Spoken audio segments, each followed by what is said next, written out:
Am I right that most of you have done some healing work?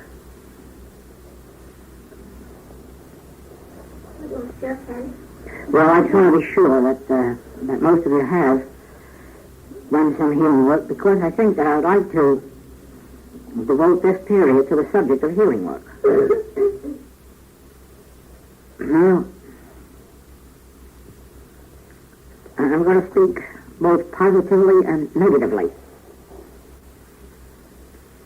because, as you know, there's nothing absolute about the message of the infinite way. We are not one of the absolute teachings.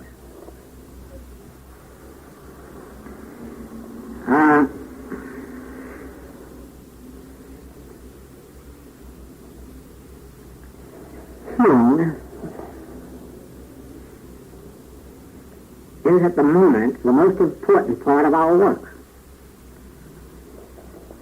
Not that healing will always be the most important part, because certainly, I think it's safe to say that within 25 years there won't be anybody on earth to be healed.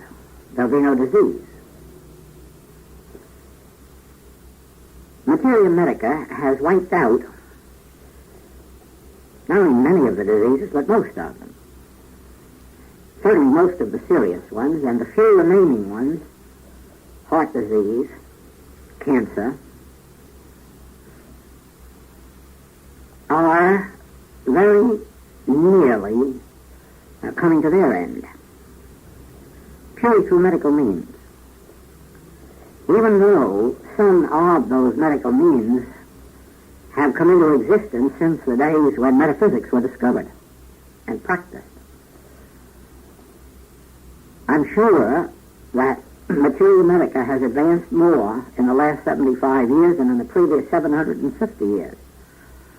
And that last 75 years is coincident with metaphysics on Earth.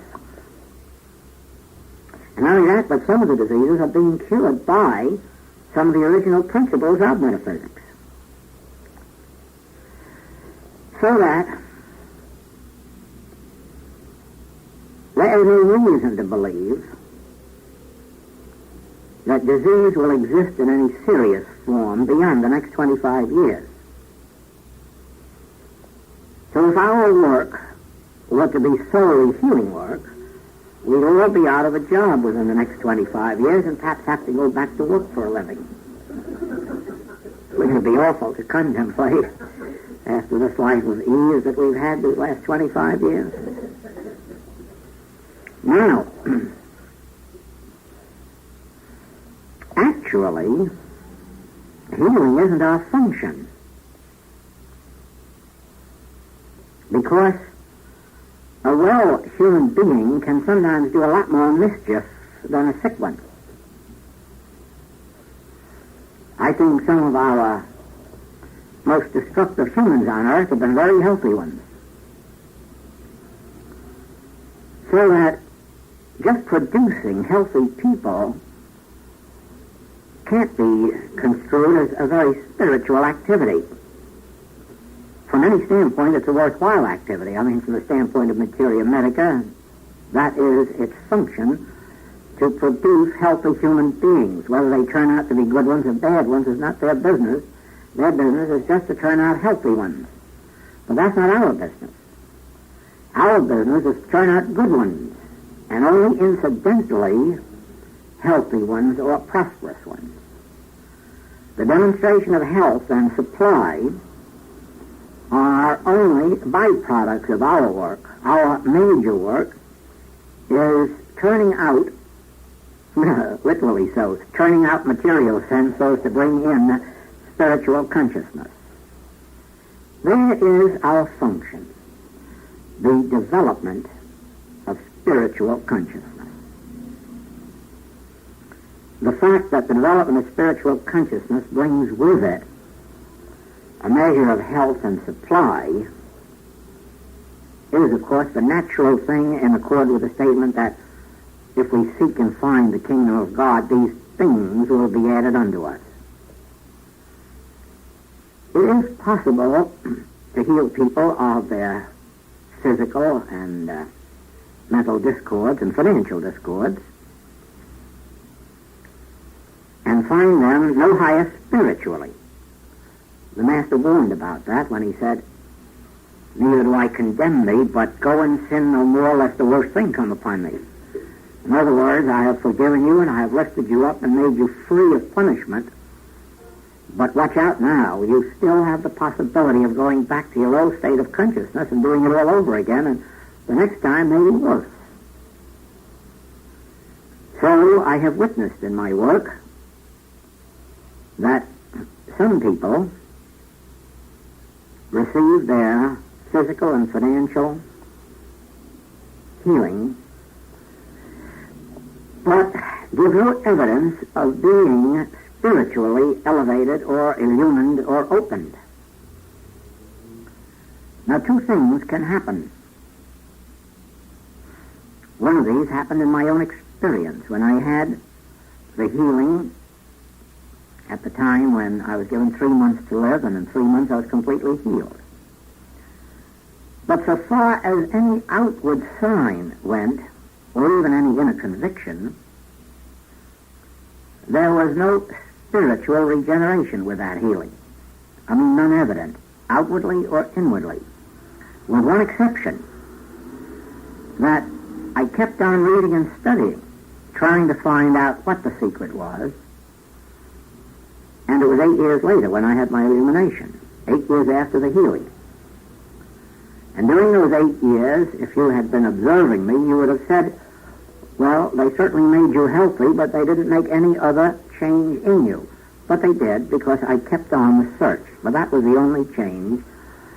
And then 8 years later came the illumination. Now, I have witnessed that in others, that if you were to observe them for the first few years after their healing, you also would observe that their life had a no-wise change. They were just as human as they were before.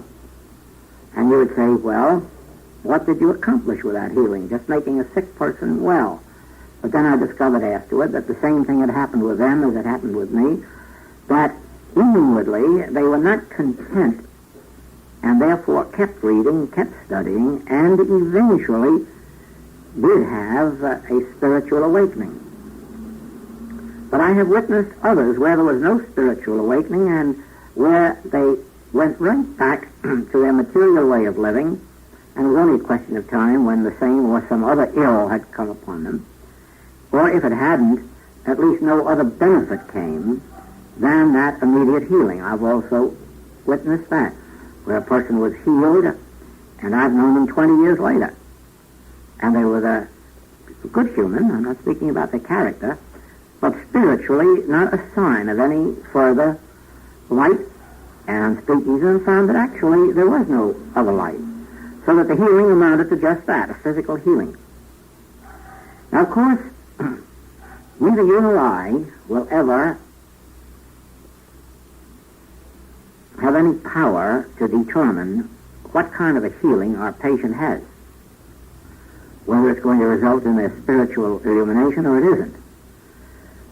Nor do you have any control over whether they go spiritually forward or go materially backward.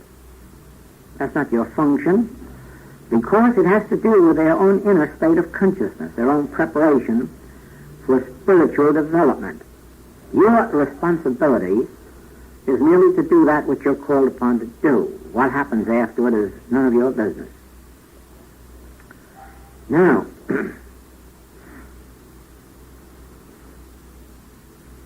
healing work itself isn't difficult if you can catch a few major points, and I'm going to cover them tonight. First of all, let me tell you that no deep understanding is involved. There are no such thing as deep metaphysics. Don't ever believe that anybody knows any deep metaphysics, because if they say they do, they're fooling themselves. There is no such thing as deep metaphysics. The deepest metaphysics ever known can be understood by a 10-year-old child. And you'll never get anything deeper than that. There is no deep metaphysics. Don't ever believe there's such a thing as absolute metaphysics. That also is a nonsensical term. In our modern day, just to show you how nonsensical it is, there is an absolute teaching which is based entirely on affirmations and denials to such an extent that by the time you get through a day's work with them, you not only have hypnotized your patients, but yourself as well. And you're lucky if the back of your neck isn't paining to let your brains run out. Now, that's called an absolute teaching. But as against that, there are two other absolute teachings which use no affirmations and no denials, which just stand on the fact that God is all, and that's about all there is to truth. Now, which of those is absolute and which isn't absolute? They're diametrically opposed to each other. The fruitage of both of them is very sad. I'm not going to go into that more than to say so. And it's for this reason. The truth that has been revealed to us, which results in healing, is this. There are not two powers. There's no such thing as a good power that overcomes an evil one. It's not true to say that truth overcomes error. I mean, it's not spiritually true. It's not even true to say that the immortal overcomes the mortal. It isn't true to say that God overcomes evil or even that God heals disease.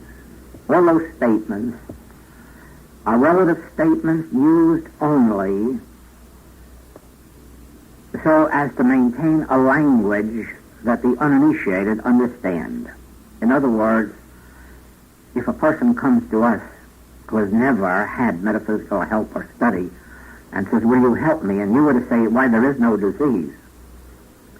I mean, you would set up a condition that's worse than the disease itself. Or, if you were to say to a person in great pain, "Oh, you know that pain has no power. It isn't real." I don't know how you feel about it, but I know what I'd say to you if you said it to me. If you think so, get busy. Stop this pain of mine. Now, we do use relative terms like that merely because we cannot use the language of truth to those who are not initiated into truth. It would be just as sad to see or hear a college professor talking to a high school first-year man in his PhD language. As a matter of fact, you do hear that once in a while. That's what's so confusing in life, that too many of them know all those big words and we can't understand them. Now, we have no right to make that mistake when people come to us in trouble. We have no right to hit them with the terms that we know to be the right ones, such as I'm going to describe to you tonight. We should meet them at their level of consciousness and say, "All right, let me help you. You relax and let me take the responsibility. Let me do some work." We may even go so far as to say, "I'm sure you believe that God is more powerful than a disease." Now remember, you and I are not supposed to believe that for a minute, because it isn't true. But I don't know what other way we could meet the thought of a person who had no background of this kind and was suffering some disease. I don't know how we could be compassionate unless we could convey the idea that there is some power greater than that which they're suffering from. Now remember, there isn't. Remember, there isn't. There are not two powers. Remember this. There's only one power. There's no one power greater than another power. There's only one power. And if you want to know what prevents most healings in the metaphysical world, it is the fact that the practitioner cannot free themselves from the belief that there's something to be overcome. They can't get themselves loose from the claim something that has to be met, something that has to be overcome, something that has to be changed. If the practitioner could really live in the consciousness that there is only one power, you would see how the healing work would double and quadruple itself in efficacy in a moment. For instance, if I could use this example, let's look around this room and see if you find in it an evil power. The answer would be no. Well, look around and see if you find a good power. The answer is no. This is just a room. And now if you could maintain that attitude inside of you, that there's not an evil power in the world and there's not a good power. There's just a state of being. You would see how quickly all manner of disease would yield. You see, our lack of healing is dependent on the degree of resistance within us to that which isn't even a power. In other words, if you could follow the Master through the Sermon on the Mount and notice how he says, "Ye have heard it said of old," and then he goes on with an eye for an eye and a tooth for a tooth, and love your brother but hate your enemy, and all the rest of these things that indicate two powers. And then he says, "But I say unto you, resist not evil." Just think of that. Resist not evil. How could he have said such a thing to us? Resist not evil. Whatever, do anything it wants to us. Go right ahead. The only reason he could do that was that he had discovered that evil can't do anything if you let it alone. It's your resistance to it that does it. I suppose it's much like electricity. The birds stand on the electric wire and nothing happens to them. We just stand with one foot on it and get electrocuted. Why? Because we have set up a resistance to it and it can't pass through. And in that resistance, it kills us. If we could stand on it with both feet and just let it pass right through us with no resistance, it wouldn't harm us. Now, the Master all through the Sermon on the Mount indicates that if someone comes up to you to steal your coat, give them all the rest of your clothes too. Why? Well, he can't take anything from you. Clothes are just an effect, that's all. There's lots more where they came from. Let him go. Don't resist. Let him go. If you're sued, don't bother to sue back. Why? Because there's no loss in what you're going to lose. It'll be made up to you twice over, 10 times over. It's putting power in this that causes our trouble. If I look at this beautiful, beautiful tulip and say, I'm going to give this a treatment so that it never fades, it never dies, I'm going to hold this form here, you know I can't do it. It's just an impossibility. I just wear myself out trying to keep this from fading out. Well, I might just as well try to hold on to $100 or 1,000 or 10,000. Might just as well, because I can't do it. It's going to fade out. It's going to drop away. The harder I hold on to it, the harder it's going to get away from me. The easier it's going to get away from me. The sooner it's going to get away from me. I've learned this by experience. Now,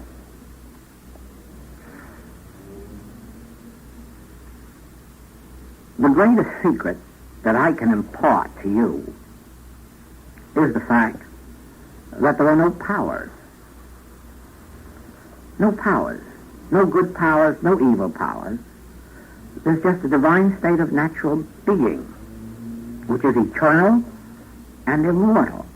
And when you can stand in that powerlessness, you're in heaven. The minute you're turning for God power, you want it for a purpose. You want it to heal, enrich, reform, employ, change, alter, hold to. And you see, in that, you're making your error. You don't need a God power. What you need to realize is that there is a God power. And that's all. Let it function. You can't function God. You can't make God do your bidding. You can't wield God around. In other words, you can't use truth. That statement, which came into existence in the early days of metaphysics, is a laughable one. Use truth. Truth is infinite and omnipotent. How can you use it? Its very infinity and omnipotence can make it use you, but you can't. What would you use it for? What would you use it against? Who is this you that's greater than truth, that can wield it? Oh, no. Truth is infinite. And if you rest in that realization, truth can use you. Truth can use you as an instrument through which it can flow and elevate and illumine others, bring about what we call healing, which isn't healing, it's revealing. It's revealing man's innate Christhood. That's what spiritual healing is. It isn't changing sickness to health. It isn't making a sick human well or a poor human rich or an unemployed human employed. Oh, no. Spiritual activity is revealing Christhood. Actually, you are not man born of woman. Actually, you have no right to call any man father on earth. Actually, there is but one Father. That's the spiritual Father, which is God. And therefore, you are spiritual children of God, heirs of God, joint heirs with Christ in God, heirs to all the heavenly riches, and you don't have to do anything about it. You don't even have to go to court to establish your identity. All you have to do is acknowledge within yourself.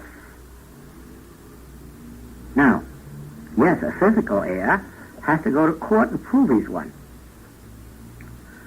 A physical heir has to go and claim his inheritance, sign papers to get it, but not you. You have nothing to do but make an acknowledgement within your own being.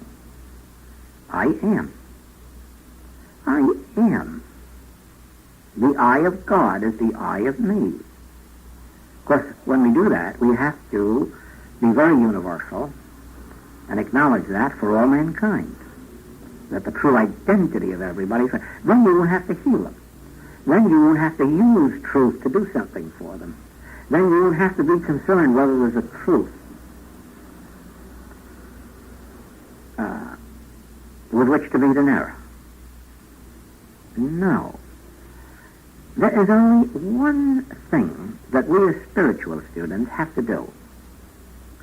We have to come to the recognition that there's a God. And don't let anybody here tell me that they already know there is, because I don't believe it. Matter of fact, I know we wouldn't be here if we believed there was a God. Because, let's say this, yes, you might believe it, but there's no conviction. Because with the conviction, there comes a complete relaxing from all effort. All effort to achieve, all effort to accomplish, all effort to do. That doesn't mean rotting away on a hilltop meditating. Actually, it means being busier than we ever were before. Only our busyness now doesn't consist of looking around for a God or a truth. Now our busyness consists in proving to those who come to us that God is. That's all. That's our function now. God is. And that's enough to know, the hymn says. God is. You see, if there's a God, just think what it means. It means that there's only one power in all this universe. Now, don't you see that if we knew there was only one power, we wouldn't care about disease or sin or lack? We say, so what? What can they do to us? What can they do? They're not power. There's only one power, and that's God. Therefore, I shall not fear what man can do to me. That's why I don't have to put my faith in princes. I don't have to put my faith in any man whose breath is in his nostril. Why? Because there's a God. Oh, well, if there's a God, all worries are at an end.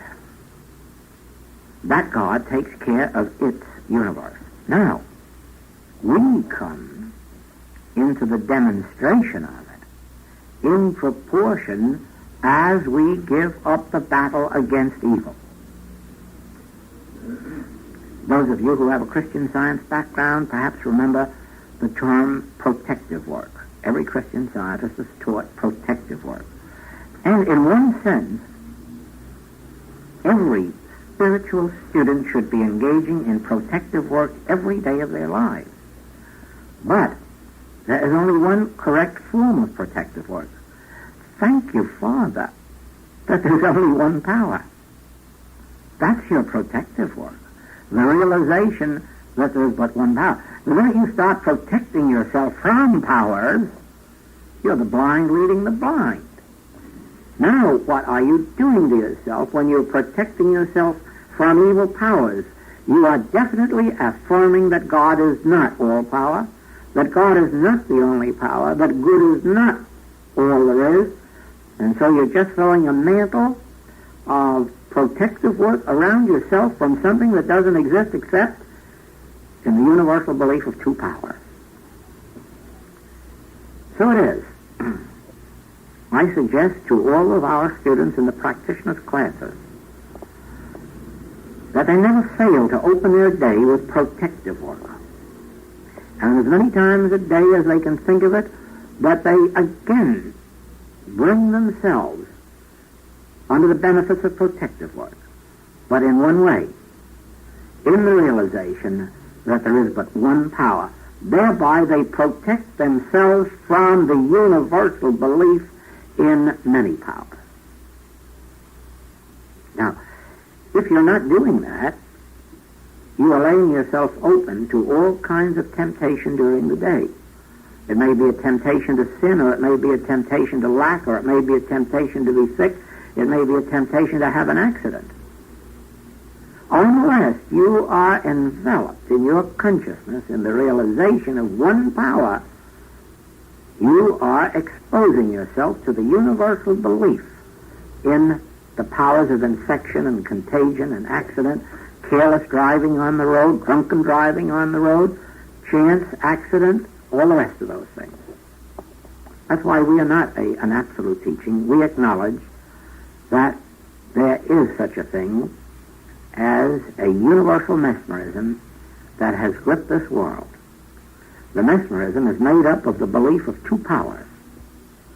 And if you can be made to live under the belief of two powers, you'll stay mesmerized. When you come out from it and begin to see, I have nothing to fear in this room. There's no evil power here. Therefore, there's no power to do anything to an evil power. There is just a nice room. You don't have to protect yourself from anyone in this room. Why? Well, as it happens, it's because you believe they're all truth students. But as a matter of fact, truth students have done some awful bad damage in the world. So humanly, the fact of being truth students is no reason to trust everyone in this room. To trust everyone in this room means to acknowledge that God is the only selfhood in this room, and that all else is an illusion. All else is a universal belief.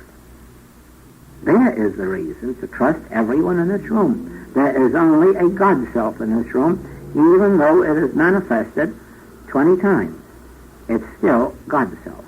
If you could be made to believe in two, then if there is someone in this room not aware of their true identity, be assured you're the one that they're going to use their evil charms on.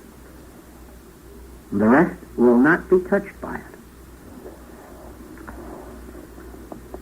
We open ourselves to every form of discord by believing in two powers.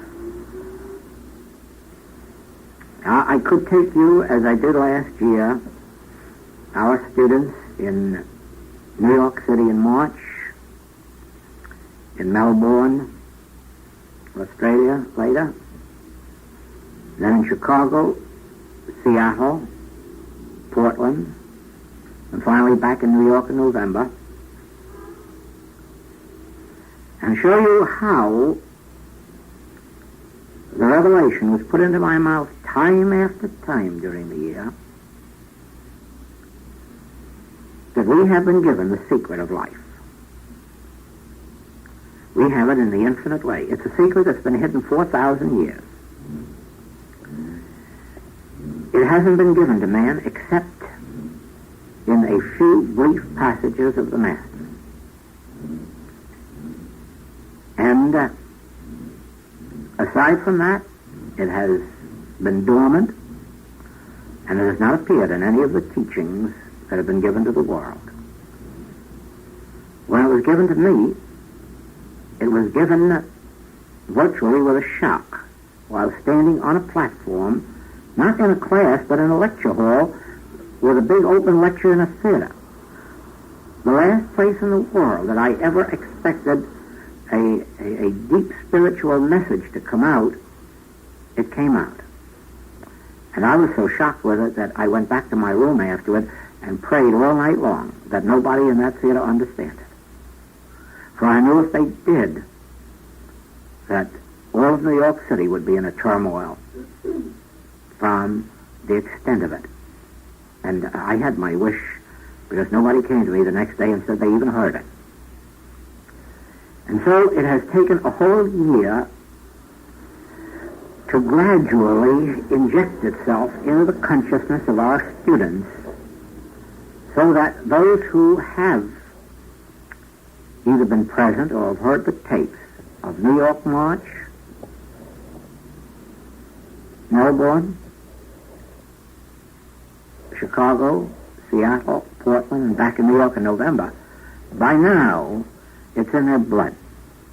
By now it has entered their consciousness without shock. And they are able to practice it. It's found right here in Genesis. We were all in the Garden of Eden, where there was no discord, no sin, no lack, nothing. Everything was joy and peace and harmony and light and love and grace. And what entered into that Eden? Well, of course, you know the theologians have turned it into a nasty thing called sex. There isn't anything like that at all. And when they understand that, they'll find out that sex isn't as nasty as they think it is. But the point is that it wasn't sex that entered the Garden of Eden. It was the belief in good and evil. That's what entered the Garden of Eden. The belief in good and evil. The belief in two powers. And the moment you have a belief in two powers, you're no longer in heaven, you're in hell. You're out in the world fighting that second power that never had existence and still has no existence, except in the mind that can be made to accept good and evil. That's the secret of the whole Bible.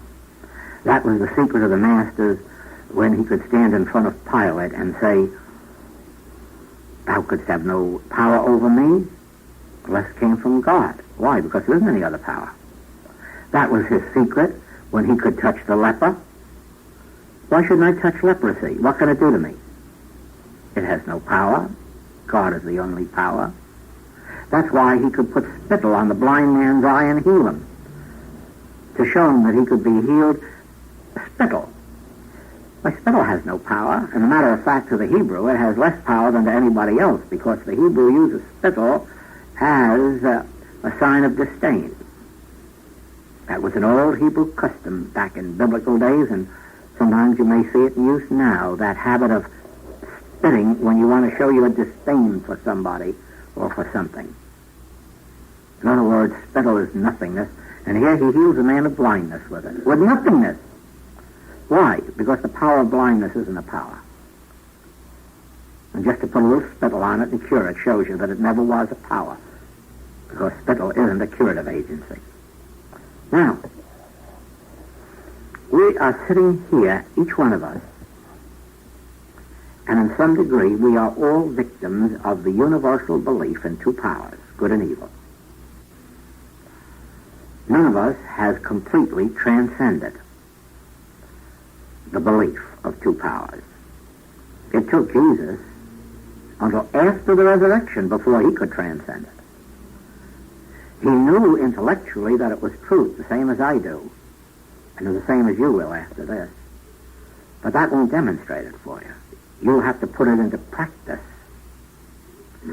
until you attain an actual demonstration and consciousness of the fact that the thing you're fearing isn't to be feared, and the one you're fearing isn't to be feared, for there is no evil power. There's only one. That's why there's no truth over error, because there isn't any error. That's why no God can heal disease. God doesn't have to. Disease isn't a power. Therefore, it doesn't need any God to dispose of it. It just needs a little spittle. I'll take care of it. Nothingness. Disdain. A smile. A snap of the finger. Now, our work, mark this, our work is the attainment of that state of consciousness. Remember, it doesn't mean walking out of this room and telling all your friends that you've discovered that disease is not a power and that you don't need a God, because some of them will probably lock you up. And the rest will certainly want to move far away from you. That's not the point. Don't go out telling this, and don't go out teaching it. The Master says, go and tell no man. Later, when you've proved it, go and show the priest that you know it. But meanwhile, go and tell no man. Take it into your inner consciousness that the simplest truth ever known, which is at the same time the deepest truth, has been revealed to you. Why Adam and Eve were kicked out of Eden. It was because they accepted the belief of good and evil. And you remember how that was demonstrated? Adam covers himself. He hides from God. Why? Because I'm naked. Who told you you were naked? Who told you you were naked? Oh, when did that come in my mind that I'm naked? What difference does it make whether one part of my body is exposed or another? It's all one body. All one body, and we all have the same body. And the men came from women. Now tell me, what is this terrible thing that makes you say I'm naked? What is it? Oh, just examine your thought and see why it is that you're concerned about being naked. And then you'll see that you have set yourself up with the power of good and evil. Like Peter calling the meat of pig filthy. Who said the meat of pig is filthy? Well, the Hebrew said so. Did that make it so? No, don't call anything filthy that God made. And why should one part of our body be filthy and not another part? God made it all, or God made none. And that's the end of that. Now, that's not a brief for nudist camps. But it really is a brief for examining our own thought and seeing how much we are victims of this idea that there's good and evil, when just that simple thing exposed the error in Adam's thought. Who said that thou wast naked? Who told thee that thou wast naked? And who did? His own guilty conscience, having accepted something as evil. That's all. It wasn't evil until he accepted it as evil. And so you're going to find with us that the sins of the world and the diseases of the world are not evil in and of themselves. And we prove that with every healing. Every time there's a healing, we've proved that the thing that was healed wasn't evil, or we couldn't have healed it. It wasn't a power, or we couldn't have done anything to it. Now, if you can develop, and you can, in a measure, develop an awareness inside of you that since God is, there's no other power. And then every time that you are faced with a claim, makes no difference whether it's a minor claim of a headache or an upset stomach or a major claim of a cancer or consumption of polio, or even if it's the major claim of wars and rumors of wars. Watch. if you can hold fast within yourself to the realization, I'm not going to accept two powers. I'm not going to fear what mortal man can do to me. I'm not going to fear what mortal condition can do to me. I'm not going to put my faith in powers, not even princes, not even atom bombs. I'm not going to put my faith in anything that has form. I'm not going to fear anything that has form or anybody that has form, because I'm abiding in my center with that one statement. Who told thee thou wast naked? Who told thee this was a bad power? Who told thee this was evil? Who told thee this was sinful? Who told thee this was this, that, or the other thing? And you'll find that miracles come into your life. And you see, you might call it depth if you like, but ordinarily that isn't what's called deep metaphysics. But it's the deepest I know. The story of Eden.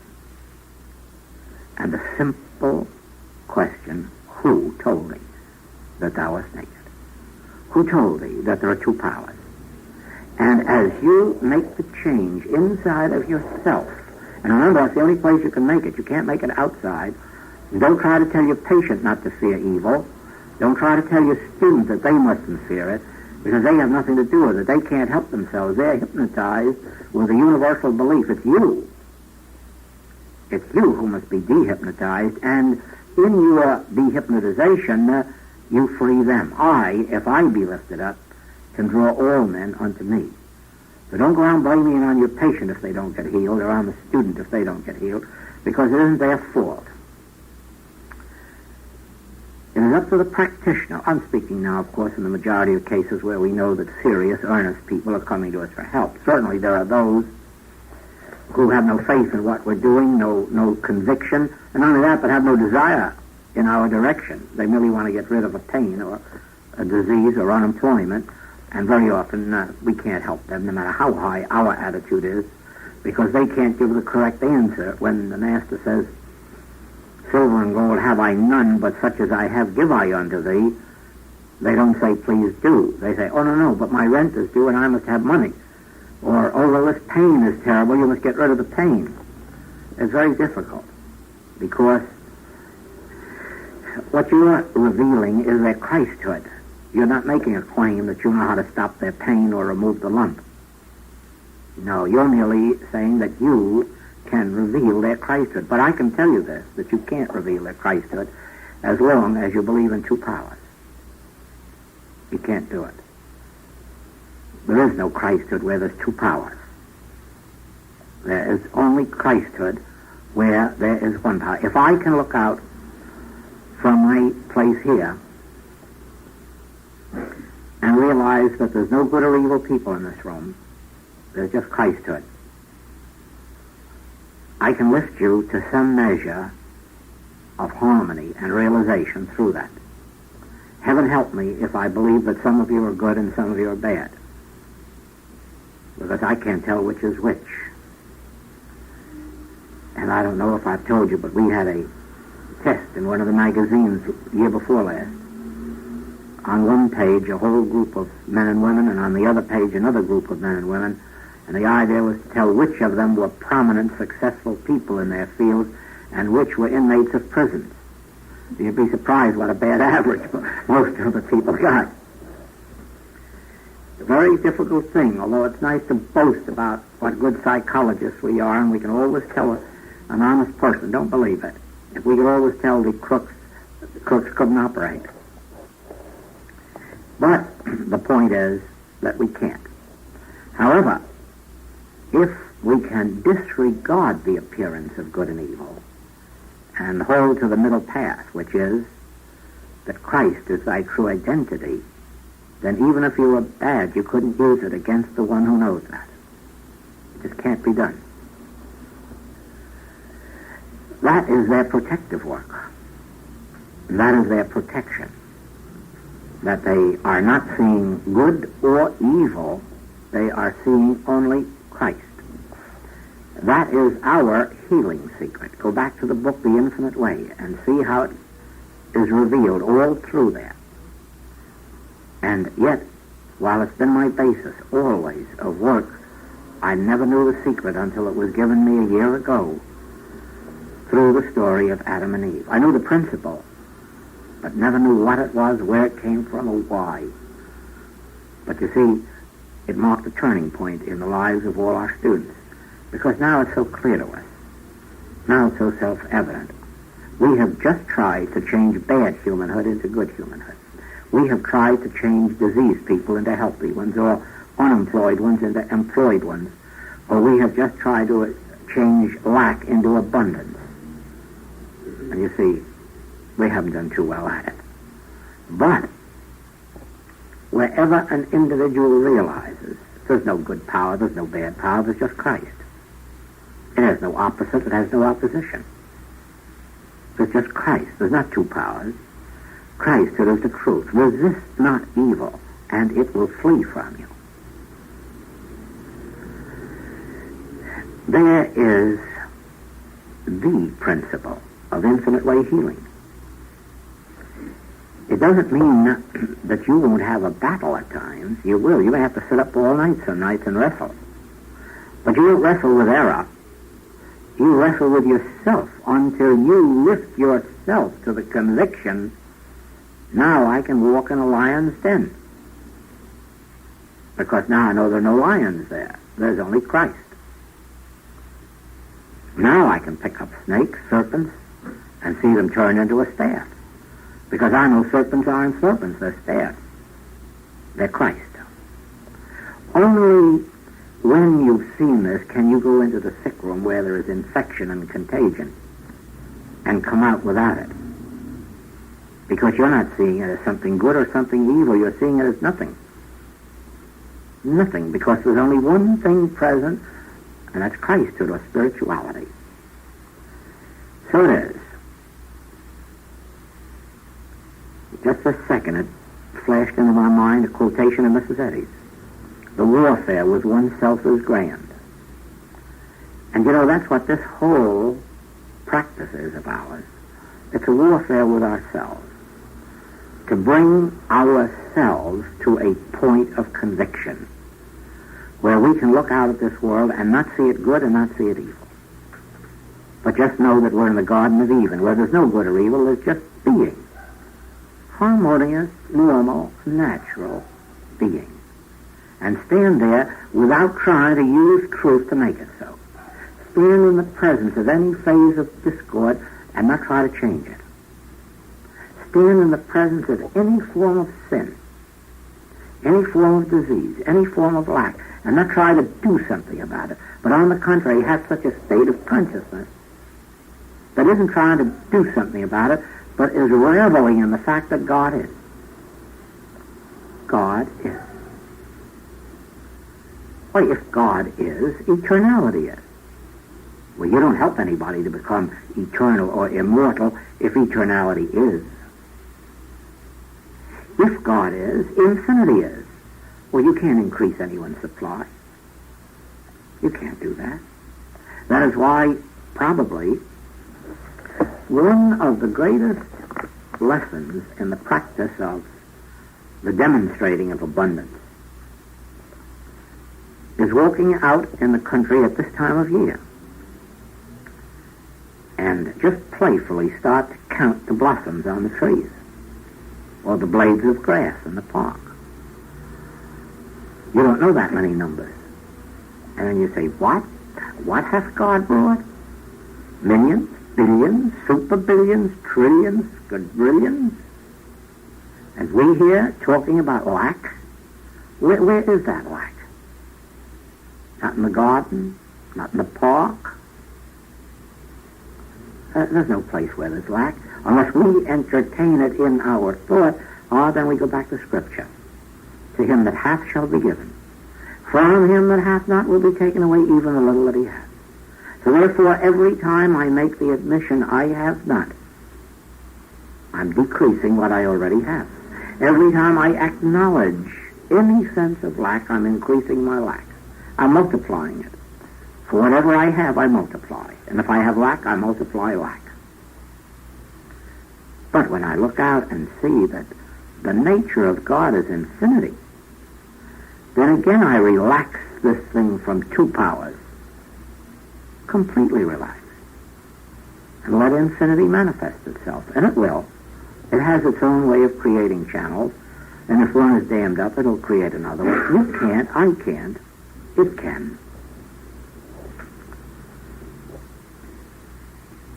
Now, I have shown you here two principles. Resist not evil. The second principle is the reason for it. Because there isn't any.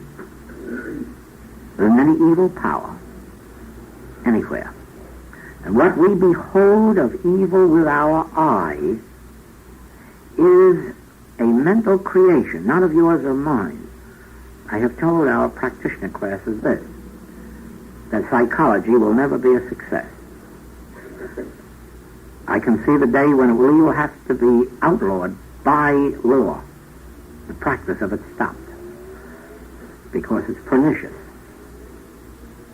In that it examines your mind to find where the error lies. It wasn't in your mind that you found out you were naked. That's a universal belief. You just have it because you were born into this experience. If a man steals, the error isn't in his mind. It's a universal belief. He isn't the only one who's got it. Loads of people have it. No use looking in his mind because you won't find it there. You will find the reason for it there. Completely universal belief. I have been working with people 27 years.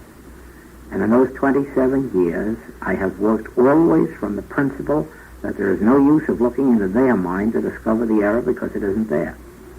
Whatever is there is just there as a part of a universal belief. Just the same as no use looking into my mind to find out why I can do some healing work, because you're never going to find the reason there. Not in my whole human experience can you find any reason why I should be in healing work. But I can tell you the reason, because of a conviction that came within me of one power. That's why I'm in healing work. And I didn't invent it. I didn't find it in me. That's a universal truth. I merely discovered it. That's all. Anybody can be a healer who can work with themselves, wrestle with themselves. Not try to improve the other fellow, not try to heal the other fellow. Certainly not condemn him, or criticize or judge. But wrestle with yourself until you come to the conviction, Father, forgive me that I should ever believe that you could have divided your power in two and had one part of it called God and the other devil or Satan, one good and one evil, one immortal and one mortal. Who made such divisions? Well, who said that you were naked? It's a universal human belief. You'll find that the discords will fall out of your life in proportion as you can bring yourself to the point of the Sermon on the Mount. Resist not evil. But resist not evil in the realization that no matter how much of it there is in the world, it hasn't an iota of power. That's all. Evil hasn't power. If you can see that, feel that within yourself, you've reached the healing consciousness. And the first effect will be that many of the discords of your experience will drop away. The second will be that somebody will come to you and say, you've got something. Well, don't dare tell them what you've got, please. But they'll run away faster than if you said, I've got measles. And be sure you don't tell the minister. You tell the priest, but don't tell the minister. But you're having the battle right here in your newspapers now that we had last year as to why God permits evil and why he sends evil and why he so forth and so on. The ministry hasn't discovered yet that God doesn't send it, God doesn't permit it, and there isn't any it. Once you discover there isn't any it, remember your battle is 9/10 over. The other 10th is just coming to a full and complete conviction of it. But while you're believing that evil is, you've got to find a reason for it. And if you can't blame it on God, believe me, you'll find a devil to blame it on. And if you can't, you blame it on the sins of the fathers unto the third and fourth generation back. No. Don't praise humans, but don't condemn them. Regardless of the errors that we are victims of at this moment, it merely is a matter of universal belief which we have not yet overcome. And the universal belief is all traced to one thing, the belief in good and evil. Now watch that. Change your own nature until you have no desire left to use God for any purpose, for any occasion, for anything. You're perfectly satisfied to stand still and let God be God. And not fear whatever it is that is brought to you. What's the miracle that takes place in your healing work? You see, I know this. I'm with this Infinite Way 10 years. We have pitifully few healers. Pitifully few. More especially that can do good healing work. And I'll have to talk to them a short while, and I can see the answer. They cannot bring themselves to this realization that you don't need a God to do your work for you. God's work's already done. God is, that's enough to know. The one we have to work with is ourselves. We don't believe Jesus Christ when he says, ye shall know the truth, and the truth shall make you free. He doesn't say anything about God or going to God. He says, ye shall know the truth, and the truth shall make you free. And that's all there is to it. It's ye. Ye shall know the truth. You begin to know the truth of one power, of oneness.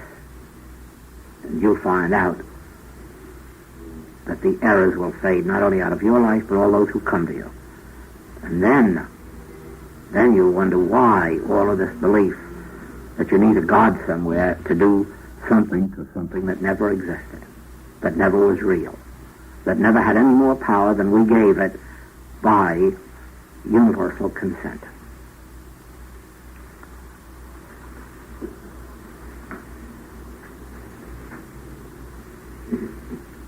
Now, you have a couple of weeks before we come together in class.